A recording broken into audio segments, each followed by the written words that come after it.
Senator Eddy. Okay.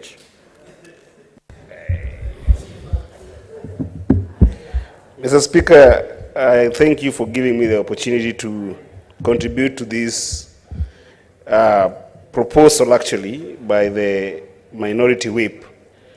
And I only have two things to say today, Mr. Speaker. The first thing is that, Mr. Speaker, anytime this kind of business come to this House, it is an opportunity for us as a House to rise above the politics of the day and give this House the status that it deserves. In a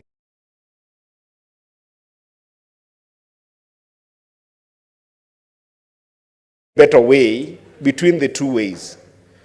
But I think that there was wisdom as to why they were actually put that you can either consider two options. And for me, it is circumstantial.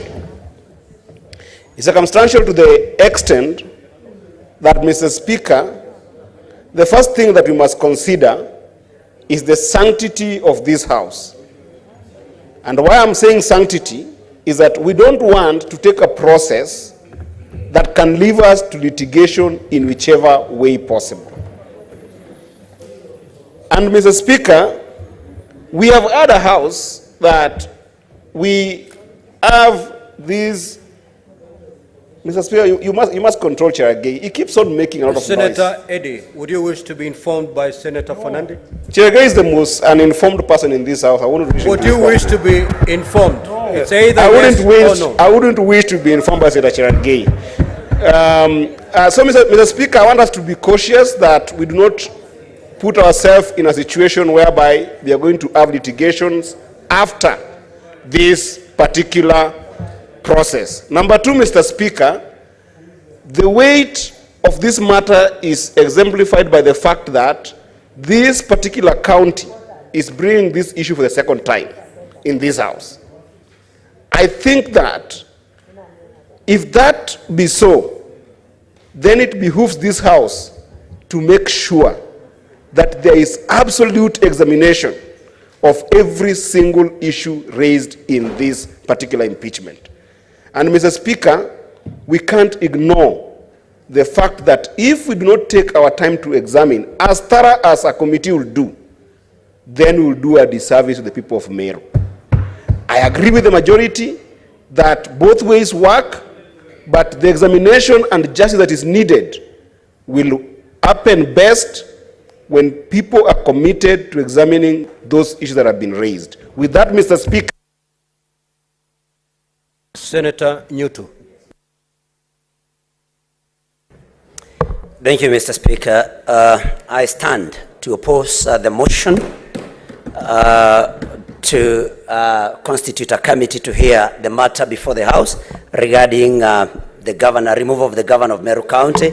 And for these reasons, Mr. Speaker. One, Mr. Speaker, this is the second time this governor is being brought for impeachment to this House.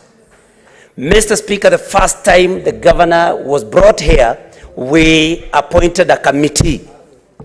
Mr. Speaker, they say only a fool does something the same way and expect different results.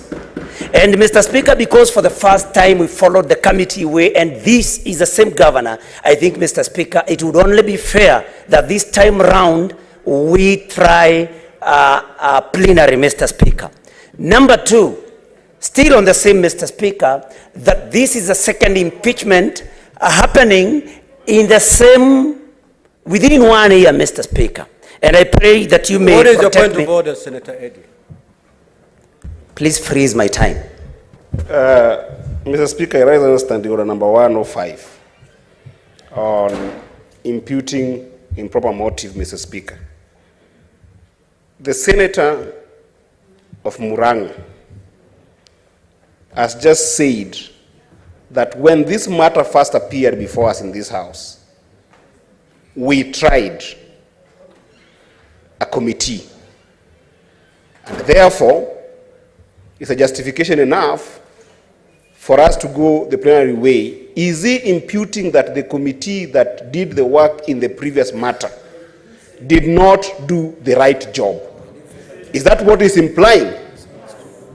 And even use the word like stupid in terms of the processes, Mr. Speaker, and fools, Mr. Speaker. Is he suggesting that the committee that was anointed by this House and given that task to do the other time was not proper? And does he want a different outcome because that committee did not do a right job? Senator Newton. Thank you, Mr. Speaker. I wouldn't have wanted to spend most of my time responding to standing orders. But, Mr. Speaker, I did not say, and I think it's very important for members to listen keenly.